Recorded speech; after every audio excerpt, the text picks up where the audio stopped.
Hello বন্ধুরা, আপনাদের সবাইকে স্বাগত জানাচ্ছি লস্ট সিজন 5 এর আরেকটি মাইন্ড বেন্ডিং এবং মাস্টারপিস পর্বের ব্রেকডাউনে। আগের পর্বে আমরা টাইম ট্রাভেলের ভয়ঙ্কর নিয়ম এবং বেন লিনাসের সেই সাইকোলজিক্যাল মাইন্ড ব্লোয়িং গেমগুলো দেখেছিলাম, কিন্তু আজ আমরা কথা বলবো সিজন 5 এর এমন এক পর্ব নিয়ে যেখানে আমরা দেখতে পাবো এই দ্বীপে মৃত্যু কতটা ভয়ঙ্কর হতে পারে। আজ আমরা 1988 সালের সেই ডার্ক অতীতে ফিরে যাব, যেখানে ড্যানিয়েল রুসোর সায়েন্স টিমের সাথে স্মোক মনস্টারের প্রথম মুখোমুখি দেখা হবে। আমরা দেখব দ্বীপের টাইম স্কিপিং থামাতে গিয়ে জন লককে কি চরম মূল্য চোকাতে হয়। আর তাছাড়াও আমরা দেখতে চলেছি টাইম ট্রাভেলের সবচেয়ে ট্র্যাজিক এবং মাইন্ড ব্লোয়িং টুইস্ট, যেখানে একজন প্রধান চরিত্র আমাদের ছেড়ে চিরকালের জন্য বিদায় নেবে। এছাড়াও এই পর্বে আমরা দেখতে চলেছি জ্যাক, কেট, হার্লি, সাইদ এবং সান কিভাবে নিজেদের জীবনের সমস্ত মায়া ত্যাগ করে আবার সেই অভিশপ্ত দ্বীপে ফেরার জন্য প্রস্তুত হয়। আমরা জানব জন লকের শেষ চিঠিতে কি লেখা ছিল এবং দেখব আজিরা এয়ারওয়েজের ফ্লাইট 316-এর সেই মায়াবী উদ্যয়ন। তাছাড়াও এই পর্বের শেষে এমন এক মাইন্ড ব্লোয়িং টুইস্ট আপনাদের জন্য অপেক্ষা করছে যা আপনার মস্তিষ্ক এবং ভাবনাকে সম্পূর্ণ ঘুরিয়ে রেখে দেবে।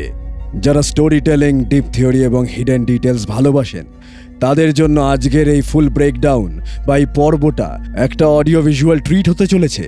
তো বন্ধুরা, হেডফোনটা ঠিক করে লাগিয়ে নিন। ইউটিউব অ্যালগোরিদমকে বুস্ট করতে ভিডিওতে এক্ষুনি একটা বিশাল লাইক দিয়ে দিন। আর চলুন শুরু করা যাক লস্ট সিজন 5 এর এই অসাধারণ পর্বের এক্সপ্লেনেশন। এই পর্বের শুরুতেই আমরা ফিরে যাই 1988 সালের সেই অভিশপ্ত টাইমলাইনে। জিন এখন ড্যানিয়েল রুসো এবং তার ফ্রেঞ্চ সায়েন্স টিমের সাথে আছে।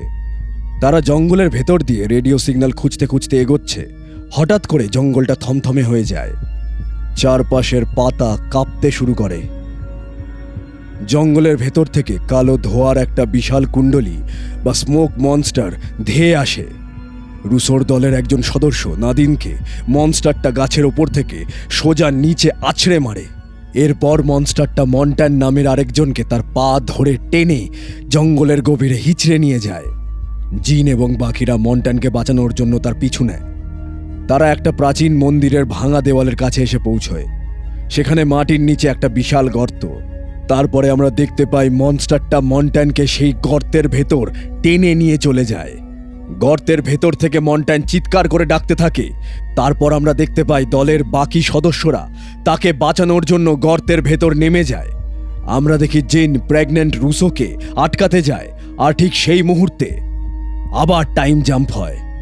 জিন অন্য একটা সময় ছিটকে যায় আর রুসো এবং তার দল গর্তের ভেতরে আটকে পড়ে। বন্ধুরা, এই গর্তের ভেতরে লুকিয়ে আছে দ্বীপের অন্যতম বড় রহস্য, দ্য সিকনেস। এই গর্তে ঢোকার পর রুসোর দলের সবার মাথা খারাপ হয়ে গিয়েছিল। কি এমন ছিল এই গর্তে? আমি থিওরি সেকশনে অবশ্যই এর উত্তর নিয়ে আসব। এর পরের সিনে আমরা দেখতে পারি আমাদের বর্তমান সার্ভাইভারদের John Locke, Sawyer, Juliet, Daniel Faraday এবং মাইলস জঙ্গলের ভেতর দিয়ে অর্কিড স্টেশনের দিকে যাচ্ছে, যাতে লক দ্বীপের ওই ফ্রোজেন হুইল ঘুরিয়ে টাইম স্কিপিং থামাতে পারে। কিন্তু শার্লটের অবস্থা খুব খারাপ। টাইম সিকনেসের কারণে তার ব্রেন প্রায় ড্যামেজ হয়ে গেছে। শার্লট আর হাঁটতে পারে না। তারপর আমরা দেখি শার্লট আস্তে আস্তে মাটিতে লুটিয়ে পড়ে।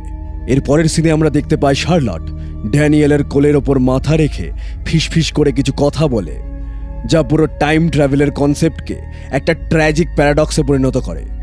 শার্লট বলে, ড্যানিয়েল, আমার মনে পড়েছে আমি ছোটবেলায় এই দ্বীপেই থাকতাম ধারমাইনিয়া শেটিভের সাথে। কিন্তু একদিন একটা ভয়ঙ্কর লোক আমার কাছে আসে। সে আমাকে বলে আমি যেন আমার মাকে নিয়ে এই দ্বীপ ছেড়ে চিরকালের মতো চলে যাই, নইলে আমি মারা যাব। শার্লট ড্যানিয়েলের চোখের দিকে তাকিয়ে কাঁদতে কাঁদতে বলে, আর জানো ড্যানিয়েল, সেই ভয়ঙ্কর লোকটা ছিলে তুমি। বন্ধুরা, জাস্ট ভাবুন, ড্যানিয়েল ফ্যারাডে ভবিষ্যতে টাইম ট্রাভেল করে 70-এর দশকে যাবে এবং ছোট শার্লটকে দ্বীপ ছেড়ে চলে যেতে ওয়ার্নিং দেবে, যাতে সে বড় হয়ে আর ফিরে না আসে।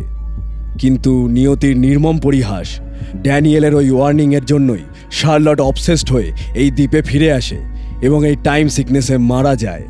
এর পরের সিনে আমরা ফিরে যাই আবার দ্বীপে। জন লক দ্বীপ বাঁচানোর জন্য অর্কিড স্টেশনের জায়গায় পৌঁছয়, কিন্তু টাইম জাম্পের কারণে সেখানে কোনো স্টেশন নেই। আছে শুধু একটা পুরনো প্রাচীন কুয়ো। লক বুঝতে পারে যে ফ্রোজেন হুইলটা এই কুয়োর নিচেই আছে। সে একটা দড়ি বেঁধে কুয়োর ভেতর নামতে শুরু করে, কিন্তু ঠিক সেই মুহূর্তে আবার একটা টাইম জাম্প হয়। কুয়োটা হাওয়ায় মিলিয়ে যায় আর দড়ি কেটে গিয়ে লক সজোরে মাটির নিচে আছড়ে পড়ে। এর পরের সিনে আমরা দেখতে পাই লক যন্ত্রণায় ছটফট করছে। তার পা ভয়ঙ্করভাবে ভেঙে গেছে, যেই পাটা এক সময় প্যারালাইজ ছিল। ঠিক তখন অন্ধকারের ভেতর থেকে একটা টর্চ নিয়ে এগিয়ে আসে ক্রিশ্চিয়ান শেপার্ড। ক্রিশ্চিয়ান লককে বলে, জন, তুমি বেন লিনাসকে দিয়ে চাকা ঘুরিয়ে ভুল করেছিলে।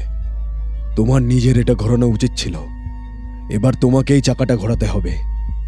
কিন্তু মনে রেখো, দ্বীপ থেকে বেরিয়ে ওশেনিক 6কে ফেরানোর জন্য তোমাকে মরতে হবে। লক কাঁপা কাঁপা গলায় বলে, আমি মরব। ক্রিশ্চিয়ান লককে একটা মেসেজ দেয়, লক, তুমি লস অ্যাঞ্জেলেসে গিয়ে এলোইস হকিংকে খুঁজবে। এর পরের সিনে আমরা চলে আসি 2007 সালের বাস্তব পৃথিবীতে। বেন লিনাস, জ্যাক, সান এবং ডেসমন্ড সবাই ওই চার্চটার বাইরে এসে জড়ো হয়। তারা চার্চের ভেতর ঢোকে এবং মিসেস এলোইস হকিংয়ের সাথে দেখা করে। এলোইস তাদের সবাইকে নিয়ে চার্চের আন্ডারগ্রাউন্ডে একটা গোপন স্টেশনে ঢোকে। বন্ধুরা, লস অ্যাঞ্জেলেসের মাটির নিচে ধার্মা ইনিশিয়েটিভের আরেকটা বিশাল বড় স্টেশন আছে।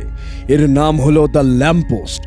এরপরে আমরা দেখতে পাই এলোইস হকিং জ্যাকদের দিকে তাকিয়ে খুব গম্ভীর গলায় বলে, এই স্টেশনটা তৈরি করা হয়েছিল দ্বীপটাকে ট্র্যাক করার জন্য, কারণ দ্বীপটা সব সময় তার জায়গা পরিবর্তন করে।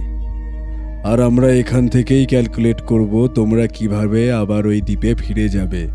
ও my god guys, ধার্মা ইনিশিয়েটিভের station loss অ্যাঞ্জেলেসের বুকে। আপনারা সবাইকে এটা আগে ঠাউর করতে পেরেছিলেন? মিসেস হকিং কি পারবে সবাইকে দ্বীপে ফিরিয়ে নিয়ে যেতে? আপনাদের কি মনে হয় বড় বড় আরও শহরগুলোর মধ্যে এরকম কি আরও ধার্মা ইনিশিয়েটিভের স্টেশন থাকতে পারে? অবশ্যই আপনাদের মন্তব্যগুলো আমাদের কমেন্ট বক্সে আপনারা জানাবেন। আমি আপনাদের কমেন্টের অপেক্ষায় থাকব। চলুন এবার ফিরে যাই গল্পে। ওশেনিক 6 জানতে পারে যে ওদের সবাইকে দ্বীপে ফিরতে হলে তাদের হাতে মাত্র কয়েক ঘন্টার একটা উইন্ডো থাকবে। এর পরের সিনে আমরা দেখতে পারি ল্যাম্পপোস্ট স্টেশনের আন্ডারগ্রাউন্ডে জ্যাক, সান, ডেসমন্ড এবং বেন লিনাস মিসেস হকিংয়ের সামনে দাঁড়িয়ে আছে। এলোইস হকিং তাদের বোঝায় যে দ্বীপটা অনবরত স্পেস এবং টাইমের মধ্যে মুভ করছে, কিন্তু একটা পেন্ডুলাম এবং কিছু গাণিতিক হিসেব ব্যবহার করে তারা একটা উইন্ডো বা সময়কাল বের করেছে যখন ওই দ্বীপটা স্পেস টাইমের একটা নির্দিষ্ট পয়েন্টে আসবে। এরপরে আমরা দেখতে পাই হকিং জ্যাককে বলে, আপনাদের ওই নির্দিষ্ট সময় ওই পয়েন্টের ওপর দিয়ে উঠতে হবে। আপনাদের নিতে হবে আজিরা এয়ারওয়েজ ফ্লাইট 316। কিন্তু শুধু ফ্লাইটে উঠলেই হবে না।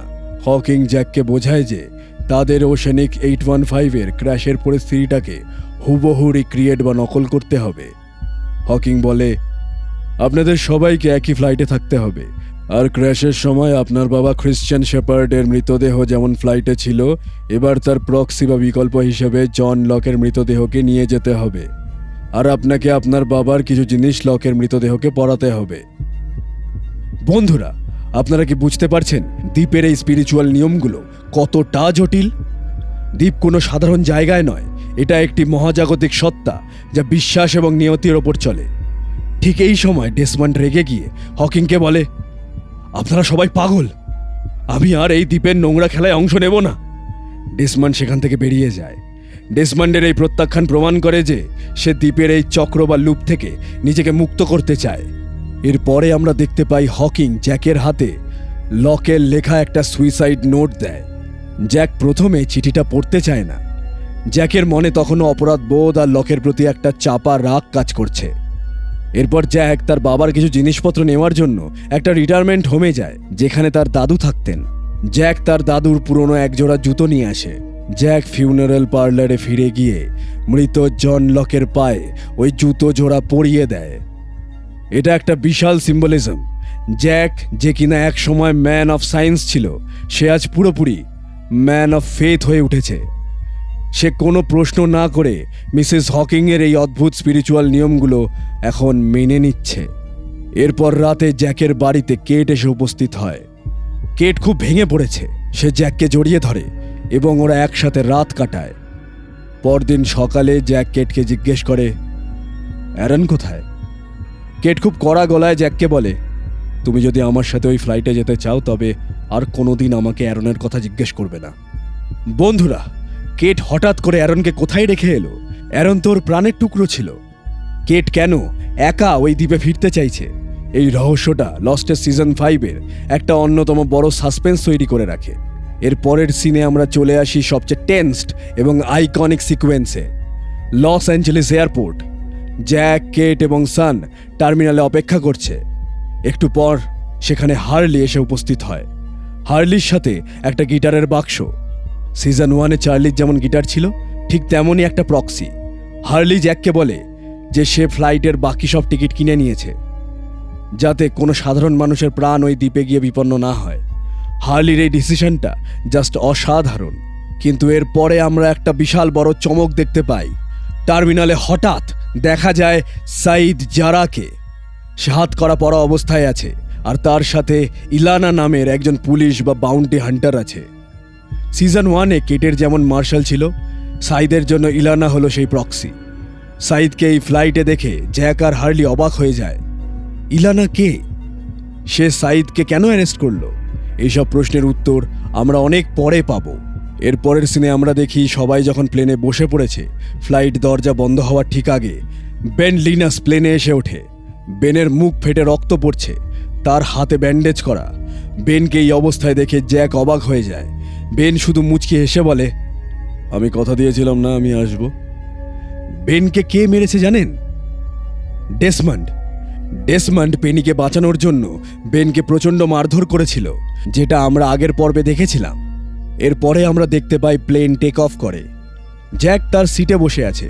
হঠাৎ ককপিট থেকে পাইলটের অ্যানাউন্সমেন্ট শোনা যায়। পাইলট যখন কথা বলছে জ্যাকের মনে হয় গলাটা খুব চেনা। জ্যাক উঠে ককপিটের দিকে যায়। যখন পাইলট বেরিয়ে আসে, হ্যাঁ বন্ধুরা, এই পাইলট হলো আর কেউ নয়, ফ্র্যাঙ্ক ল্যাপিডাস, ওশানিক 815-এর আসল পাইলট এবং সিজন 4-এর সেই হেলিকপ্টার পাইলট। ফ্র্যাঙ্ক জ্যাককে দেখে অবাক হয়ে যায়। সে জ্যাক, সান, কেট, সাইদ, হার্লি সবাইকে ওই ফ্লাইটে দেখে বুঝতে পারে কি হতে চলেছে। ফ্র্যাঙ্ক ফিসফিস করে জ্যাককে বলে, আমরা গুয়ামে যাচ্ছি না তাই না? বন্ধুরা, ফ্র্যাঙ্ক ল্যাপিডাসের এই উপস্থিতি কি শুধুই কাকতালীয়? না দ্বীপ যাকে চায় তাকে ঠিকই টেনে নিয়ে আসে? ফ্র্যাঙ্ক হলো সেই মানুষ যে স্পেস টাইমের মধ্যে দিয়ে প্লেন ওড়াতে একজন এক্সপার্ট। এর পরের সিনে আমরা দেখি জ্যাক নিজের সিটে ফিরে এসে লকের সেই সুইসাইড নোটটা পকেট থেকে বের করে। সে কাঁপা কাঁপা হাতে খামটা খোলে। চিঠিতে মাত্র একটা লাইন লেখা ছিল, জ্যাক, আমি আশা করি তুমি আমাকে বিশ্বাস করতে। এই একটা লাইন জ্যাকের হৃদয়কে টুকরো টুকরো করে দেয়। লক সবসময় জানতো যে দ্বীপের একটা গ্রেটার পারপাস আছে, কিন্তু জ্যাক তাকে কখনো বিশ্বাস করেনি। আর জ্যাক ঠিক লকের দেখানো পথেই হাঁটছে। এবার আমরা চলে আসবো এই পর্বের ক্লাইম্যাক্সে। জ্যাক যখন চিঠিটা পড়ছে, হঠাৎ করে প্লেনটা প্রচণ্ড টার্বুলেন্স বা ঝড়ের মুখে পড়ে। প্লেনটা ভয়ঙ্করভাবে কাঁপতে থাকে। লাইটগুলো দপদপ করতে শুরু করে। জ্যাক জানলার বাইরে তাকায়, আর ঠিক সেই মুহূর্তে একটা ভয়ঙ্কর সাদা আলোর ঝলকানি পুরো প্লেনটাকে গিলে ফেলে। জ্যাকের চোখ অন্ধ হয়ে যায়। এরপরে আমরা দেখতে পাই জ্যাক যখন চোখ খোলে, সে দেখে যে সে প্লেনে নেই, সে জঙ্গলের ভেতর একটা গাছের নিচে পড়ে আছে। জ্যাক এবার আস্তে আস্তে উঠে দাঁড়ায়। সে বুঝতে পারে সে আবার সেই দ্বীপে ফিরে এসেছে। জ্যাক জঙ্গলের ভেতর দিয়ে দৌড়তে শুরু করে। সে কিছু দূর গিয়ে কেট এবং হার্লিকে খুঁজে পায়। তারা তিনজন অবাক হয়ে চারিদিকে তাকাচ্ছে। প্লেনের কোনো চিহ্ন নেই।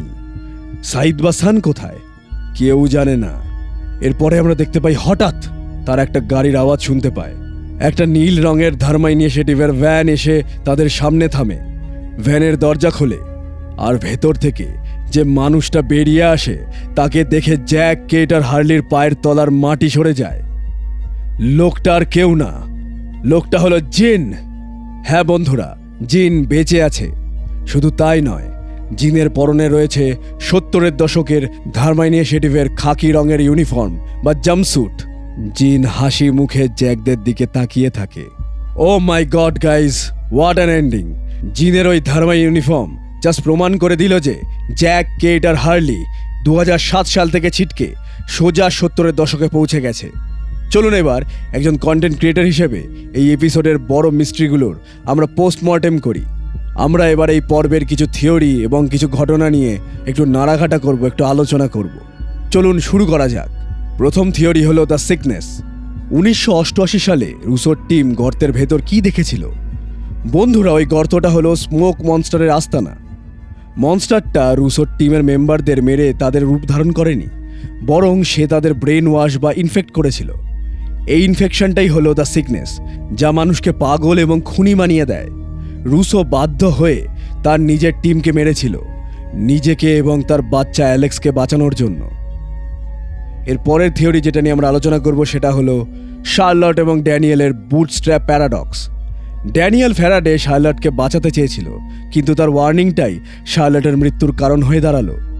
টাইম ট্রাভেলের এটাই সবচেয়ে ভয়ঙ্কর রুল, যা হয়েছে তাই হবে, নিয়তিকে কোনোভাবেই পাল্টানো যায় না। ড্যানিয়েল ফ্যারাডের এই ট্র্যাজেডিটা লস্টের অন্যতম শ্রেষ্ঠ লেখা। এর পরের থিওরি হলো জন লকের আত্মত্যাগ। ক্রিশ্চিয়ান, যিনি আসলে একটা স্মোক মনস্টার, লককে মরতে বলছে কেন?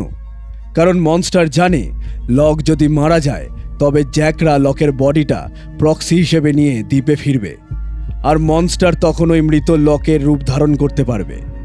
লকের পুরো জীবনটাই হলো স্মোক মনস্টারের একটা বিশাল সাইকোলজিক্যাল ম্যানিপুলেশন। আমরা দেখতে পারলাম যে টাইম ট্রাভেল শুধু ফিজিক্সের নিয়ম নয়, এটি মানুষের ইমোশন এবং ডেস্টিনির সাথে এক চরম নিষ্ঠুর খেলা খেলে। এর পরের থিওরি যেটা নিয়ে আমরা আলোচনা করব সেটা হলো দ্য টাইম স্প্লিট। প্লেনের ফ্ল্যাশের পর জ্যাক, কেট এবং হার্লি 1977 সালে পৌঁছলো, কিন্তু সান, সাইদ বা ফ্র্যাঙ্ক ল্যাপিডাস ওরা কোথায় গেল? বন্ধুরা, এখানেই লস্টের সাইফাই মাস্টারপিস রুল কাজ করছে। ওশেনিক 6-এর মধ্যে জ্যাক, কেট, হার্লি এবং সাইদ ছিল ক্যান্ডিডেটস।